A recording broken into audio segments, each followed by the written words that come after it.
kali ini kita akan mengupas tuntas mengenai program studi pendidikan IPA. Jadi Sobat Sains akan lebih dekat nih dengan program studi pendidikan IPA.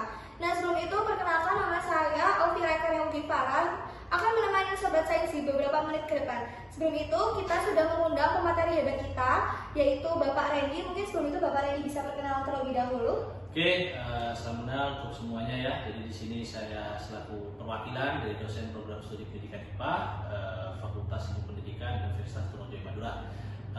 Bisa panggil saya Randy ya, Randy. Biasanya juga di sini saya sekaligus pembina Hima IPA ya.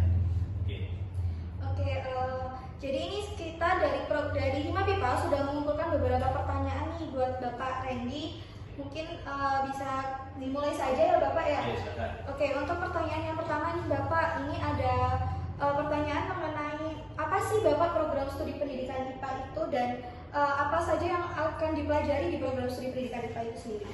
Oke, jadi kalau kita berbicara dari pendidikan IPA ini gabungan dari antara konsep pendidikan dengan konsep ilmu murni IPA itu sendiri. Jadi kalau kita berbicara IPA, kimia, fisika, biologi. Tapi kembali lagi sebenarnya kalau IPA itu satu kesatuan antara kimia, fisika, dan biologi. Ya, jadi mahasiswa di sini kita akan mempelajari bagaimana menjadi seorang guru IPA. Seorang guru IPA, berarti dalam guru IPA tersebut nanti capaian lulusan pertama nanti akan menjadi seorang guru IPA di level SMP. Selain itu, selain menjadi guru, tetapi di sini di prodi kita juga punya salah satunya adalah menjadi riset. Karena kembali lagi ya, kalau kita berbicara IPA itu ada riset. Sehingga disitulah menjadi konsep utama kita untuk menjadi mahasiswa yang baik. Oleh karena itu unggulan kita biasanya banyak riset murni, apalagi kalau PKM ya. Kemudian juga ada laboratorium. Ya, jadi menjadi laboran itu bisa menjadi opsi dari teman-teman jika masuk ke pendidikan IPA. Dan yang terakhir pastinya adalah kewirausahaan. Entrepreneur dalam konsep IPA itu sekarang lagi digaungkan untuk konsep pembelajaran IPA pada masa kini. Oke, berarti prospek karirnya nggak cuma sebagai guru aja ya? Ya, betul. Jadi pendidikan IPA itu tidak hanya sekedar guru, tetapi juga bisa menjadi peneliti riset ataupun laboratorium ataupun nanti juga entrepreneur yang hubungannya dengan konsep sains. Oke, jadi untuk selanjutnya itu mungkin kalau misalkan untuk pengalaman belajarnya nih Bapak, jenis pengalaman belajar kegiatannya itu kayak gimana untuk mempelajari ilmu pengetahuan alam sendiri? Oke, jadi kalau kita berbicara tentang pengetahuan alam, pastinya kita akan berhubungan dengan lab. Ya, jadi banyak salah kaprah bahwa saya mahasiswa takut dengan lab gitu ya, apalagi laporannya ataupun nanti teman-teman di situ banyak, Pak laporannya sulit tapi praktikumnya menyenangkan gitu ya. Itu ubah mindset seperti itu. Jadi kalau kita belajar IPA, bagaimana menganalisis data praktikum itu menjadi poin utama kalian bisa memahami suatu konsep. Jadi jangan terbebani kan laporan, karena banyak sekarang laporan praktikum itu yang tidak menyenangkan, tapi saat praktikum menyenangkan bagi anak-anak ya. Jadi kalau kita belajar konsep IPA pastinya perbedaan dengan prodi lain, yaitu kita juga akan berhubungan dengan lab. Kembali lagi ada kimia, fisika, dan biologi. Oke Bapak, untuk selanjutnya mungkin kan ada mata kuliah inti nih Bapak. Mungkin di mata kuliah inti itu diambil dari semester berapa sampai semester berapa, dan mungkin ada mata kuliah pilihan seperti itu Bapak. Apakah dikemas seperti itu atau bagaimana? Oke, baik. Jadi untuk saat ini karena ada MBKM ya, Merdeka Belajar Kampus Merdeka, maka kita akan dimanfaatkan. Karena apa? Karena di semester 1 sampai semester 4 mahasiswa saat ini itu fokus untuk melakukan namanya mata kuliah wajib. Ya, mata kuliah wajib itu harus diampuh di semester 4. Kenapa? Karena saat semester 5 ini merupakan semester start di mana anak-anak sudah bisa ber-MBKM. Nah, kalau ber-MBKM itu biasanya mereka keluar ya. Nah, sehingga di situ apalagi untuk semester 2022 ya, angkatan 2022 sekarang sudah mulai ber-MBKM, semester depan sudah bisa mendaftar. Oleh karena itu nantinya mata kuliah wajib diampuh dulu sebelum kalian keluar. Kenapa kok harus diampuh dulu? Karena apa? Wajib itu khawatirnya tidak terkonversi dengan kegiatan. Jadi kurikulum itu banyak perombakan sehingga ada beberapa di semester 5 dulu, semester 5 itu masih ada mata kuliah wajib. Ya, ada mata kuliah wajib tapi kalian kegiatan di luar. Ya, salah satunya misalnya MSIB gitu atau kampus mengajar. Nah, itu kegiatannya itu tidak sejalan atau selinear dengan kegiatan yang ada di mata kuliah wajib. Oleh karena itu sekarang mata kuliah wajib dimampatkan semester 1 sampai semester 4, semester 5, 6, 7, 8 itu nanti ada beberapa kegiatan lebih banyak ke mata kuliah pilihan. Kalau misalkan di semester 1 sampai semester 4 nih Bapak ada mata kuliah yang mengulang, apakah tidak bisa untuk mengikuti program MBKM atau bagaimana? Ya, jadi karena kalau MBKM itu selalu paket ya 20 SKS, sehingga biasanya anak-anak yang mengulang itu akan bermasalah di faktor SKS-nya. Sehingga kalau misalnya contoh di semester 3 gitu ya mengulang, kemudian kan semester 3 bisa ngambil di semester 5. Nah, kalau dia ngulang pasti ada kebengkakan, ya bengkak gitu ya untuk terkait SKS-nya. Nah, itulah yang mengakibatkan rancu. Untuk konversinya kan seharusnya 20 SKS dalam MBKM saat ini gitu. Berarti gimana Tidak bisa, sulit. Oleh karena itu memang MBKM ini prodi di pendidikan IPA UTM memang selalu satu paket. Tetapi ada beberapa kampus memang menganut MBKM itu langsung ambil seperti plasman gitu ya. Oh, saya mau ambil SKS ini, ada beberapa seperti itu. Itu biasanya MBKM yang bebas. Tapi untuk UTM, Teknologi Madura itu lebih ke paketan, sehingga di situ nggak boleh sembarangan. Kalau paketan berantakan, maka di situ. Oleh karena itu kurikulum kita sudah mengatur ya gimana caranya mahasiswa dalam proses belajarnya sesuai dengan harapan dari kurikulum kita, gitu ya. Baik Bapak. Mungkin untuk itu keunggulan apa sih yang ada di program studi pendidikan IPA Bapak supaya bisa mungkin dari teman-teman dari sobat sains bisa tertarik gitu Bapak bisa memilih program studi pendidikan IPA itu sendiri. Keunggulannya itu ada apa aja? Oke, jadi pendidikan IPA ini merupakan program studi yang berada di tengah menurut saya. Maksud tengahnya apa? Jadi program studi IPA dalam segi riset ya, kalau kita berbicara dalam segi riset, itu biasanya dia di pertengahan antara sosial humaniora. Berarti kalau kita berbicara sosial humaniora itu terkait pendidikan. Jadi banyak teman-teman mahasiswa dari pendidikan IPA itu mengembangkan KPD, mengembangkan bahan ajar yang konsepnya memang di situ lebih ke sosial humaniora. Tetapi selain itu kita juga bisa mengambil konsep IPA-nya. Ya, kebetulan juga penelitian, contoh penelitian saya ada yang berbau sosial humaniora, pendidikan gitu ya, ada juga yang berbau murni, contohnya kayak peredam suara, contoh pembuatan pupuk. Nah, jadi konsep-konsep inilah yang mengakibatkan pendidikan IPA itu menjadi salah satu pendidikan yang bisa output luarannya bisa menjadi riset yang lebih luas, lebih bagus daripada contoh kalau pertanian gitu ya, nggak bisa pertanian ambil penelitian pendidikan, nggak bisa, sulit. Tapi kalau dari pendidikan IPA itu bisa. Dia bisa di dalam pendidikan dan juga bisa di dalam IPA terpadunya itu, IPA murninya. Itu salah satu menurut saya yang hal yang positif ya bagi prodi kita pendidikan IPA. Baik, untuk fasilitas amal sama pendukungnya apakah terjamin Bapak?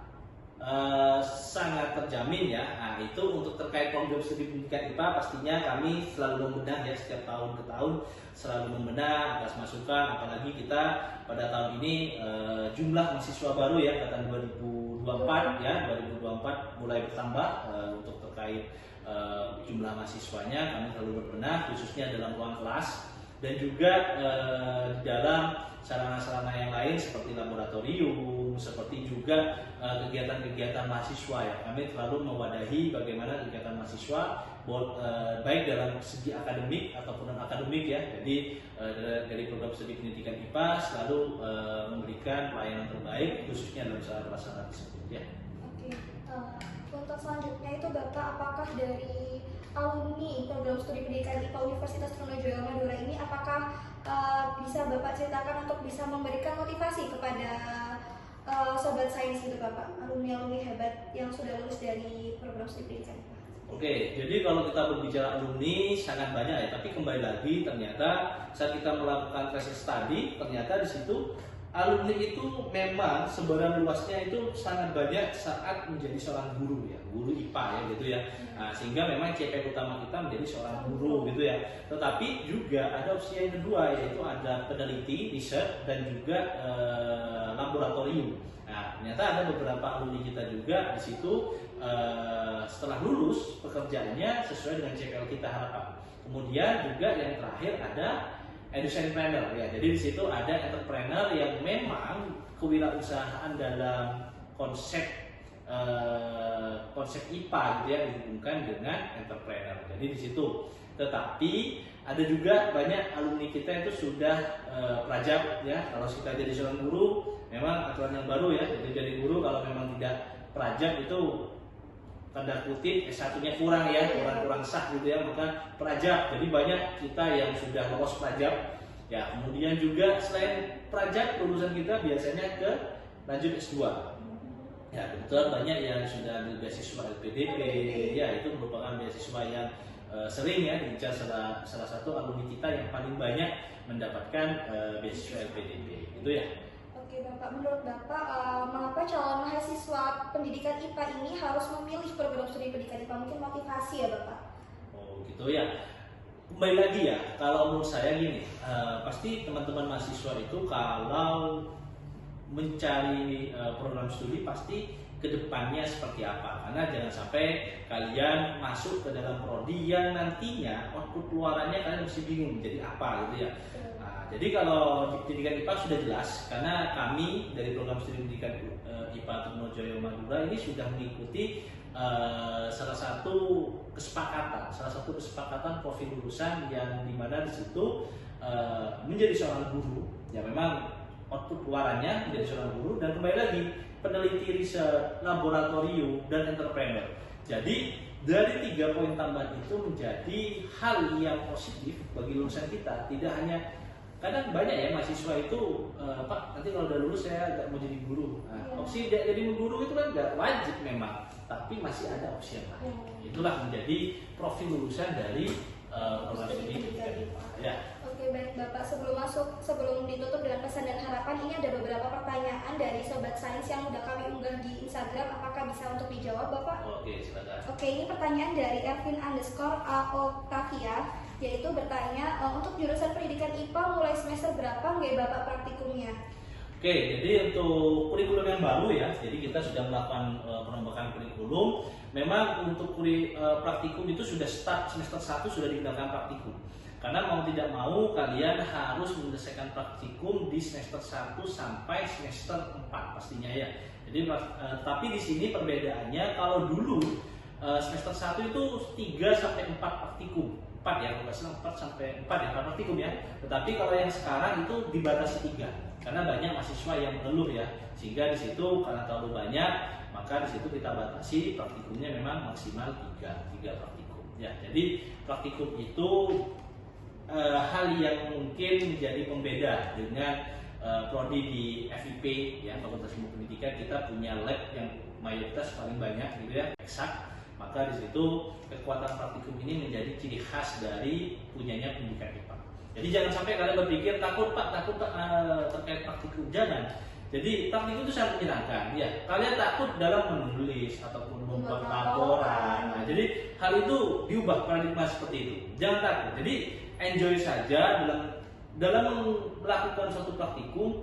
Itu intinya seperti bermain, membuktikan apakah sesuai nggak dengan teori, dengan yang ada di dalam laboratorium. Jadi jangan takut. Banyak mahasiswa udah salah kaprah. Pak takut Pak terkait penulisannya, terkait bagaimana menyusun laporannya. Jadi buat nyantai aja. Praktikum tuh memang seperti itu gitu ya. Di lapangan dinikmati saja. Oh memahami seperti itu ya.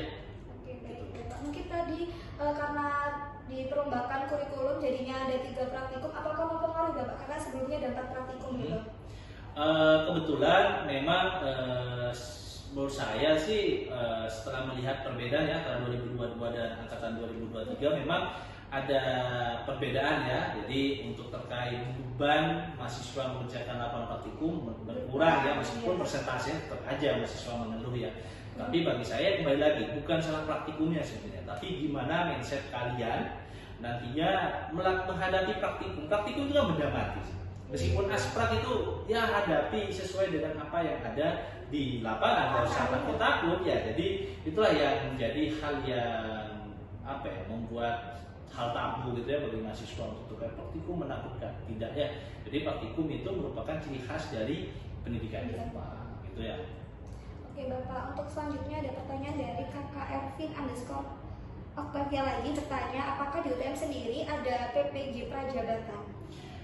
Oke, sekarang sudah kalau nggak salah 2 atau 3 angkatan ya. Tapi sementara 2 sampai 3 angkatan yang di UTM ya, itu selama ini masih dalam jabatan, jadi guru-guru senior ya. Nah, untuk prajabatan, insya Allah mulai angkatan ke depan itu katanya tanda kutip kita sudah akan dibuka itu PPG Prajabatan. Jadi bisa teman-teman alumni dari pendidikan IPA ataupun pendidikan IPA di luar UTM gitu ya bisa mengambil di Universitas Muhammadiyah Madura. Jadi akan ada ya buka di Prajab angkatan tahun mendatang.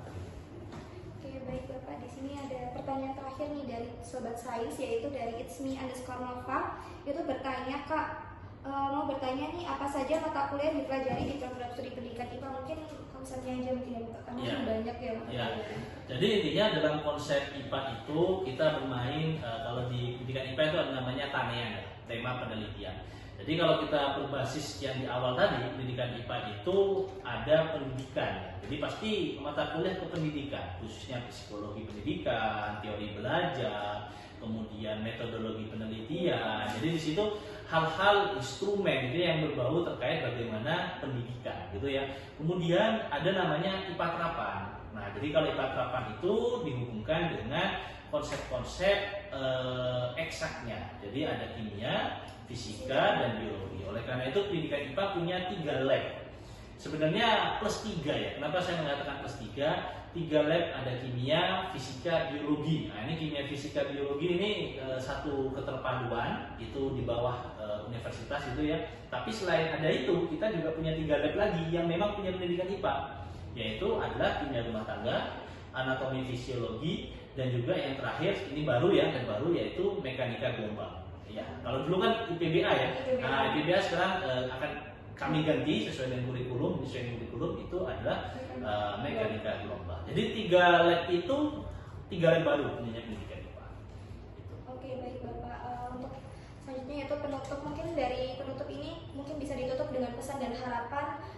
Pesan dan Bapak bisa memberikan pesan dan harapan untuk Sobat Sains untuk mempertimbangkan program studi pendidikan IPA itu sendiri. Oke, baik. Intinya gini, kalian kalau kuliah ya pastinya jangan sampai salah dengan program studi yang dipilih. Ya, program studi pendidikan IPA Universitas Trunojoyo Madura ini sangat relevan dengan apa yang menjadi harapan kalian.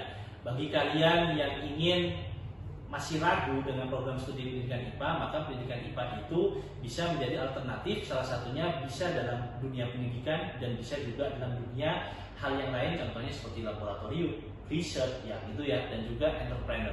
Jadi dari kami memang mewadahi teman-teman pendidikan IPA di dalam prestasi akademik ataupun non akademik, sehingga di situ selain kalian belajar pendidikan IPA, maka juga di sini juga mewadahi kegiatan-kegiatan yang berbau akademik dan non akademik. Ya, jadi kekhasan dari pendidikan IPA ini terletak pada pendidikannya dan konsep IPA.